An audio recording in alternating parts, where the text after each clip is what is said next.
What's up everybody? Welcome back or to the channel. So today we're finally going to get the new screen installed for the golf simulator slash home theater room. So I don't have it yet, but it is scheduled to show up today. But what we have to do first is take down the old drapes that we have hung up that I've been using for the past few days because it's been going great. The kids have been down here playing PlayStation 5. We've been watching movies. It's been going pretty good, but we definitely are looking forward for the new screen.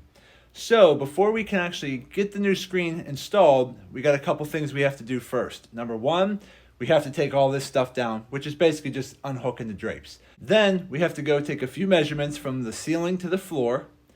Then we have to start building our metal frame that we're going to be building. And I will be building this frame with a little bit of the metal strut that you can buy at Home Depot or Lowe's. But I did buy 6 10-foot sections of the metal strut and then all of the bolts and such that you can actually piece it all together. So I will put links in the description of what I actually used. So if you have any questions about any of that, you could just click on the link and you'll get all the descriptions and details of those products, but that'll be in the description of the video. So I actually started working on the metal frame last night because my goal was to get the frame close to being built last night, and then I would finish it up today, get it installed. That way when the screen shows up, we could get that quickly mounted. So let's go ahead and take a look at what I did last night, and then we'll jump back into this video today. Okay, so I already started cutting my first couple pieces, but just to go over what I'm trying to do. So I had 6 pieces of the 10-foot long metal strut that you can buy at Lowe's. Because I have a 14-foot wide screen that's going to be 8 foot tall, you typically want to build your frame that's going to hold the screen. You want that about 2 inches wider all the way around. So you need a little bit of room for the bungee cords to actually flex. So here's what I'm going to do. Because my screen is 14 foot wide, so what I'm going to do is cut 2 of these struts into 7-foot 3-inch bars, which when I have it mounted will give me 14 foot 6 inches across the bottom. Then when I take my side rails that are going to go up and down, I'm just using this little piece as an example, I'll put that on the inside like this, not on the outside. I'll put it on the inside like that, which will give me my 2 inches on each side. And then I'll basically do the frame height 8 foot 4 inches so that I have 2 inches top and bottom. So let me continue working on cutting these and then we'll start putting them all together, and then we'll be back here shortly. But I just wanted to take a quick second to explain to you what I'm doing. Now, again, you could use other materials. You can use 2x4s. You could use whatever you want. Because of the size of the screen and the bungee cords that are going to hold it, I wanted a frame that was going to be extremely strong and heavy duty. So I went with this metal strut, which is very heavy duty. It's not going to bend or bow. So that way I will have 14 foot 4 inches across the bottom, 14 foot 4 inches across the top, and then it'll be 8 foot 4 inches top and bottom. That way my 8x14 screen will be right in the middle of that entire screen, being held by bungee cords, which are 6-inch bungee cords, which I'll show you when we actually start mounting the screen. So let me get back to cutting these and we'll be back here shortly.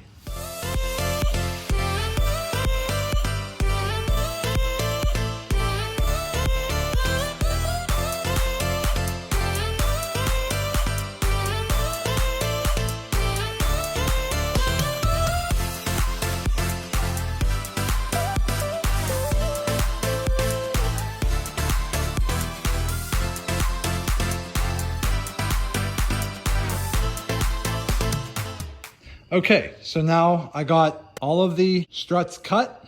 Now I'm gonna go ahead and carry everything to the basement and we're gonna start putting them together. Okay, so now just to go over a couple of things of what I have. So the floor pieces that are gonna come together like this. Now I am gonna anchor them to the floor using concrete floor anchors, but right in the middle point, I'm gonna take this bracket and get it on there like that roughly, just to hold it in place so it doesn't move. And I'm probably gonna have to drill out these holes a little bit because I got 3/8 inch bolts like this. So I got those. I ended up buying these types of strut nuts here that actually fit into the actual strut itself so that the 3/8 bolts will bolt in. So again, that's what these are right here. So what I got is a whole bunch of these, just in case, because I didn't know how many I was going to use. So I think I have about 25 or 30 of them. I don't think I'm going to need them all, but I got those. I ended up buying a bag of bolts. I got L brackets for the corners, and then I got the 2 centerpieces to conjoin the middles at the floor and the ceiling. So that's pretty much what I got there. So I'm just gonna go ahead and grab a drill bit and widen these holes just a little bit to fit those bolts through. So I'm just gonna go ahead and grab my 3/8 drill bit and open up those holes a little wider, and then we'll be good to go.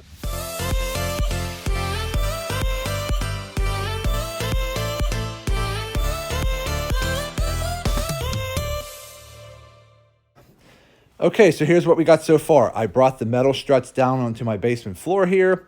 I laid them out. So again, just to kind of go over this, I bought 6 10-foot strut pieces. The top is 2 pieces, the bottom is 2 pieces, solid piece on each side.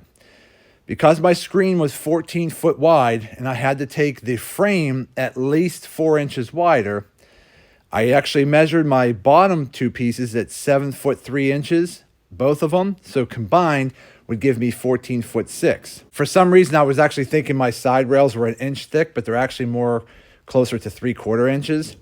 So I figured the reason I did that extra inch is so when I put this sidebar on top of it, top and bottom, I'd have closer to 14 foot 4.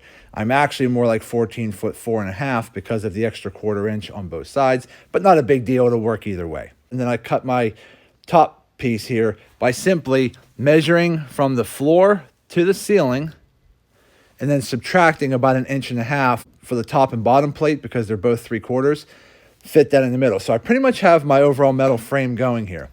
As you can see here, so this is basically what it's going to look like when you mount them. Okay, so all I did was I took the strut bars, stacked them up in the corner. I got a piece of metal L bracket here. I have some 3/8 bolts with 3/8 washers. Then on the opposite side of the actual strut, they make these little nuts with these little plastic ribs. They just slide in right into the actual channel, and they hold them in place so they slide in. So that way you can slide them anywhere you want along the channel. So I've already done that, got it all mounted in. After I've done all 4 corners, which are there, over here. Again, same thing. Just took my L brackets and my 4 3/8 bolts, bolted each corner. Then, when it comes to the middle, okay, here's what I did at the middle. Now, I just pretty much lined them up. Now, they're not bolted in yet. And I got a piece of regular metal bracket bar here, but they already had the pre-drilled holes. But what I'm finding out is the holes don't exactly line up, but not a big deal. I have actually a couple options. I can drill extra holes in that little bracket and put more bolts in, but I'm honestly not too worried about that. That top part of the metal bracket's gonna screw to the bottom of that floor joist. So I really don't even need that middle point conjoined. I'm just doing it for extra support. Now the bottom that goes along the floor here, I actually have those Tapcon screws. So I'm gonna use a special drill bit. I'm going to drill a few holes in the concrete, put the Tapcon screws in, and that'll at least hold the bottom channel to the concrete floor. So what I'm going to do is probably just leave that bracket the way it is. The whole point of the bracket is just to stop the 2 pieces from shifting side to side, because I'm going to put a few bolts in along the floor holding it in place anyway. So it's not like I even need that middle bracket, but I'm using it just for helping me place the metal frame into place. So that should be good to go there. And then over here, I have all of my 6-inch ball bungees. So I bought a whole bunch of them just in case, and I bought extras in case one rips or breaks. So that's what we're gonna be doing. So let me go ahead, start taking all this down. Then I'm gonna start trying to take this frame and put it in place over here. And then as soon as the screen comes in, that should be a fairly easy install, because all I have to do is use the bungee cords and attach the screen to the metal frame, which should be pretty easy. So we're gonna do that. Now what I might try to attempt today as well is the new mount. Remember, as I told you in my last projector video, that I'm going to buy a sliding track mount, which I did, so I have it in. I might try to tackle that today too, but we'll see about that here later. So let me get working on this, and we'll be back here shortly. Don't worry about all the electrical cords. I know it's a mess.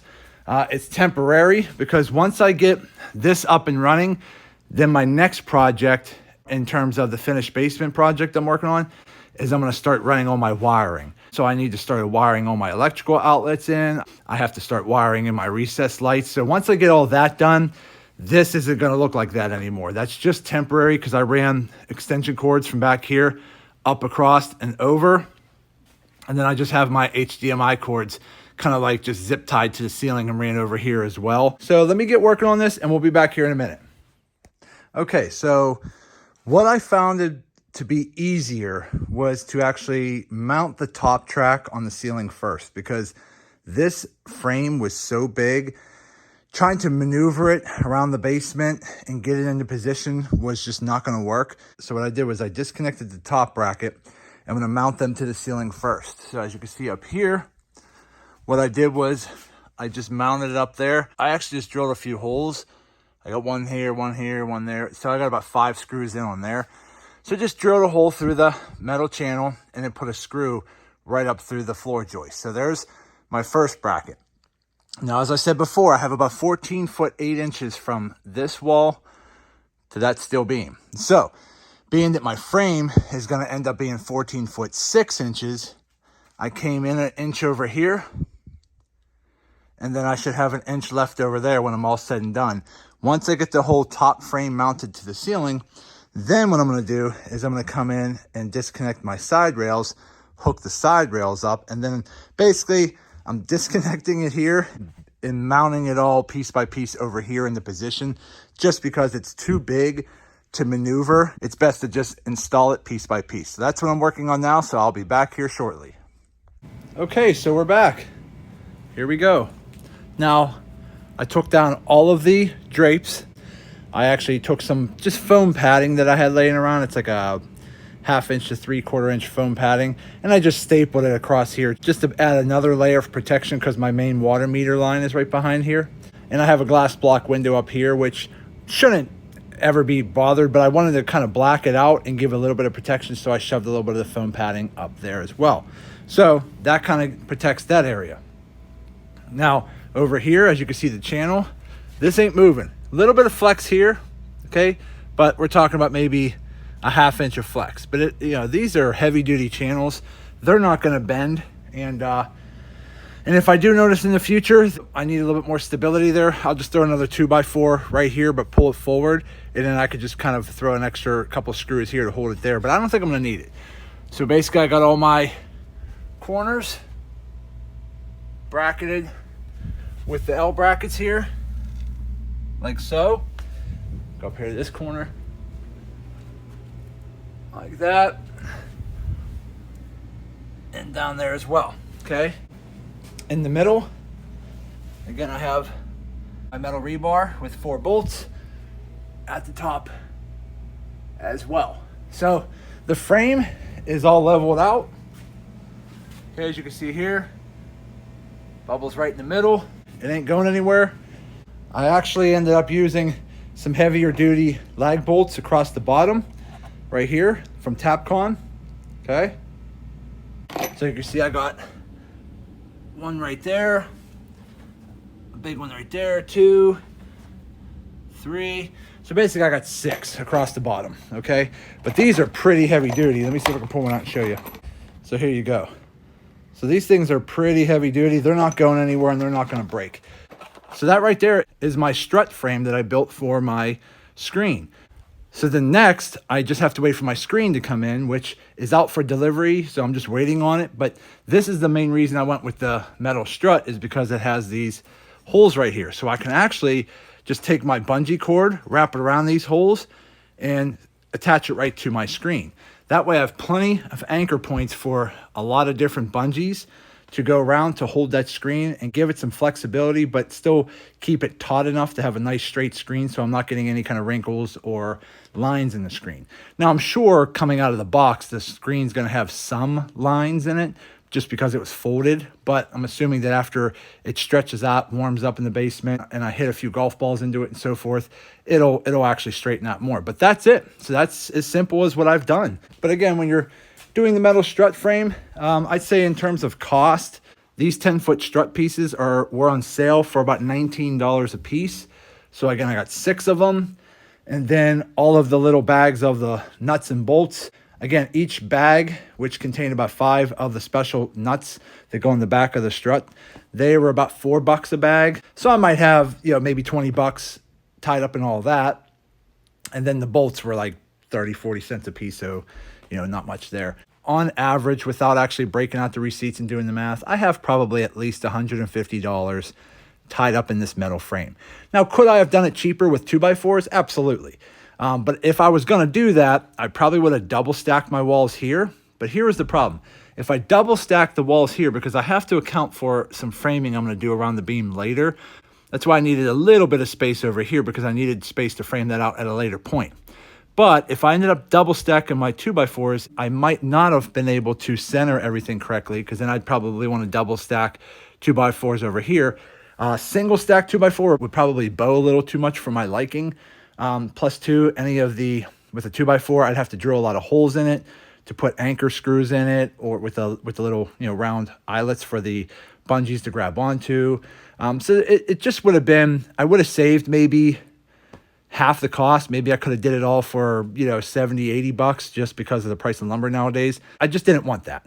I wanted something that was going to be a little sturdier, because again, this is going to be a big screen with a lot of bungees, and I'm going to be hitting golf balls into it. I wanted something that was going to be a little bit more stable, which is why I went with the metal strut.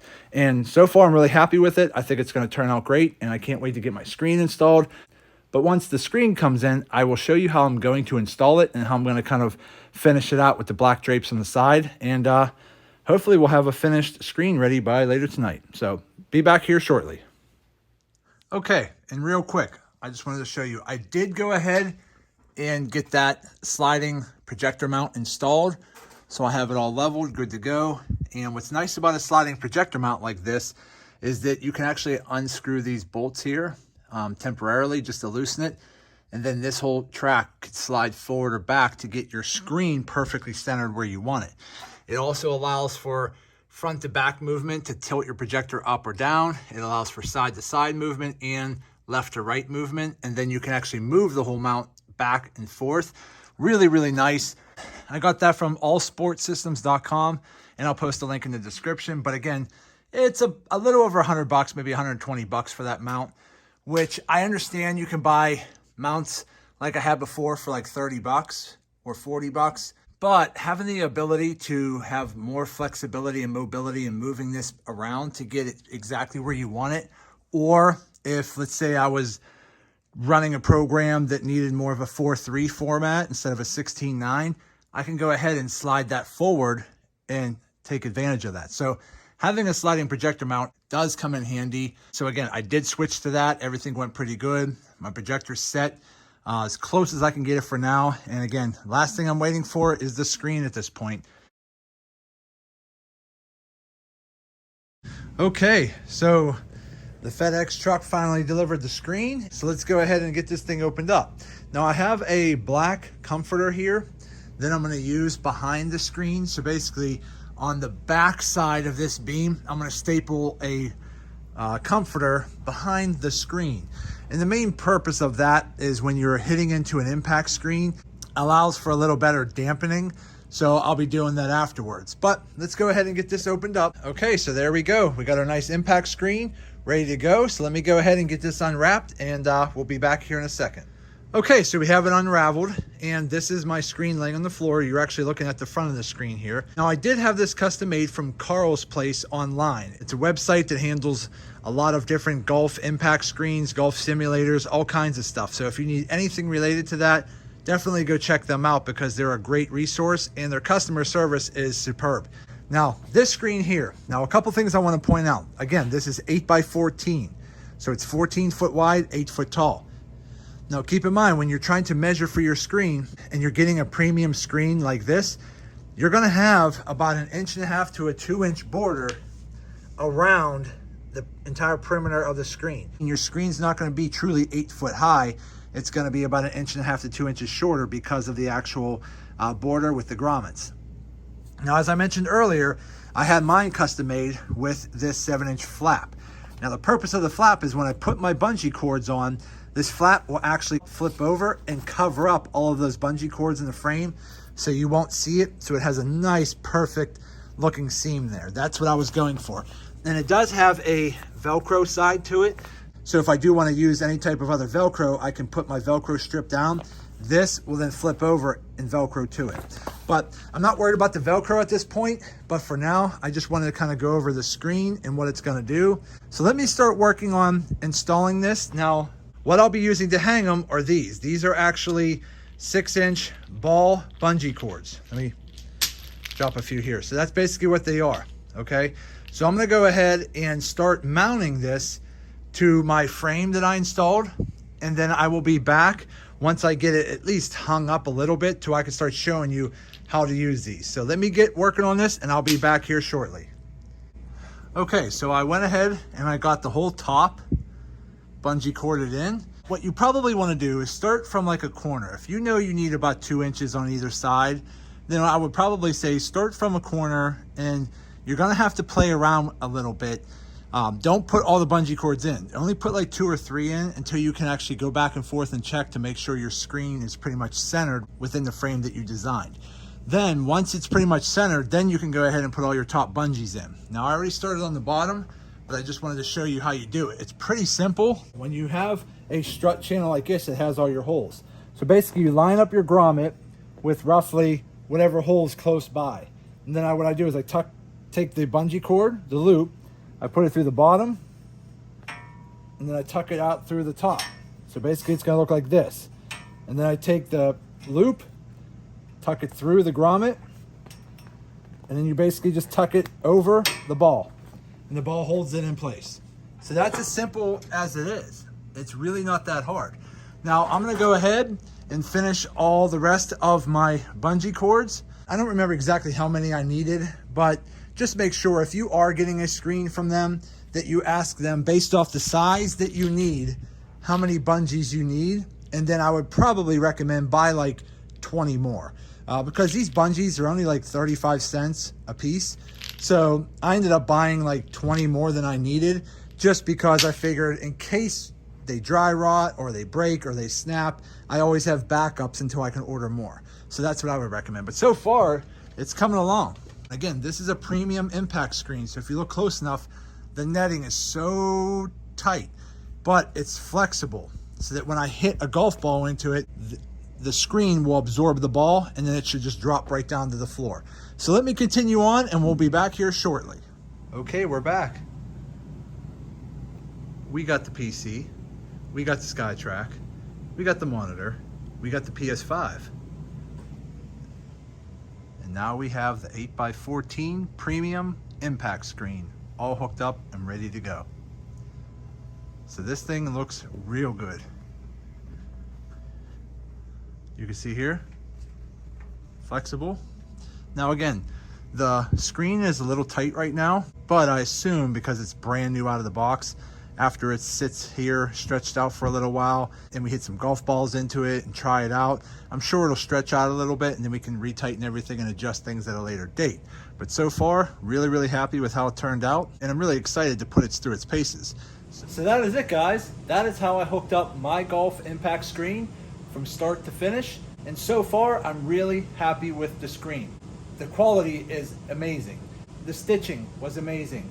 The grommets were really strong. I really like the flaps that fold up and cover all the bungee cords. Everything went good, and I am really happy with this impact screen from Carl's Place Online. Now, I will be doing a review video on all of this over the next few weeks. I want to put it through its paces. I want to try the golf simulator. I want to try some movies. I want to try the PS5. I want to try everything, and then I'll come back and do a final review video on the projector and the screen and so forth to let you know my final thoughts. But so far, Really like it, really excited. So that's it for today's video. Do me a favor, hit that thumbs up button, like this video. If you have any questions about anything, leave it in the comment section and I'll try to get back to you as soon as I possibly can. And also, subscribe to the channel because it definitely helps me out and I greatly appreciate it. So I just want to say thank you to each and every one of you. Thank you. And as always, see you in the next video.